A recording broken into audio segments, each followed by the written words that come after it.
Hello children, it's Wednesday today and we are returning back to our ELR class. Today for our ELR we'll be doing the second chapter in our ELR, that is Tintern-a-Bay. Tintern-a-Bay is a very big poem here, as you can see. Here is the first page and here we have got the second page here. I've sent you all a PDF of it, and here I'll be explaining you all the poem in three parts. The first part till here, the second part and a third part. Now telling you all about Tintern-a-Bay, it was written by William Wordsworth. Now William Wordsworth was a popular English poet. He was Britain's poet laureate. His poetry vividly describes the English countrysides and reflects his love for nature. Famous poems by Wordsworth include I Wandered Lonely as a Cloud and The Solitary River. Now coming up to the poem here. When I read it out, 5 years have passed, 5 summers with the length of 5 long winters, and after I hear these waters rolling from their mountain springs, with a soft inland murmur once again. Do I behold the steep and lofty cliffs that on a wild secluded scene impress thoughts of more deep seclusion and connect the landscape with the quiet of the sky. The day is come when I again repose here under the dark sycamore and view these plots of cottage ground, these orchard tufts, which at this season with their unripe fruits are clad in one green hue, and lose themselves mid groves and copses.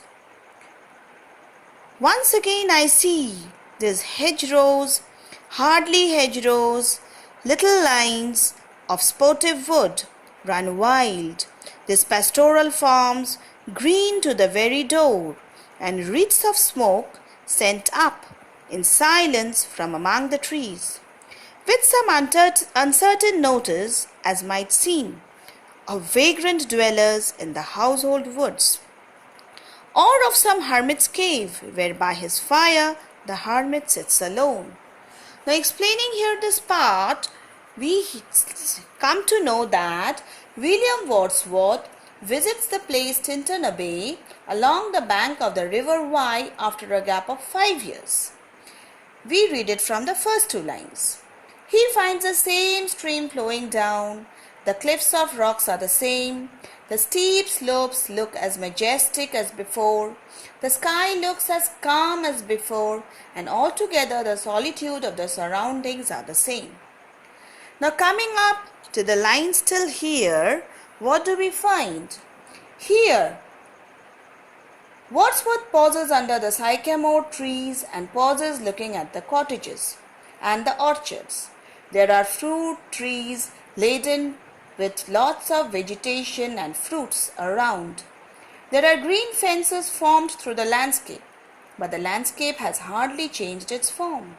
There are chimneys giving out smoke, which comes out between the trees. The grazing grounds too are as before, standing there all in silence. Now coming up here to the first question. Why do the cliffs seem to touch the sky? The poet has been observing the cliffs after a long time. The cliffs bring forth a thought of seclusion to the poet.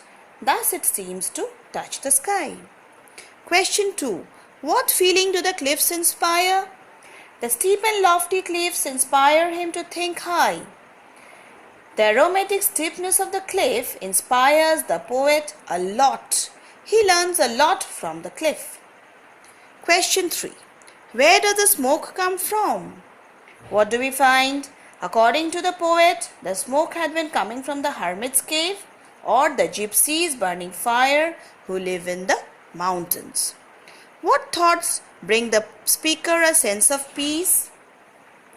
The hours which he had spent near the hills beforehand sent a sweet sensation through his pure mind.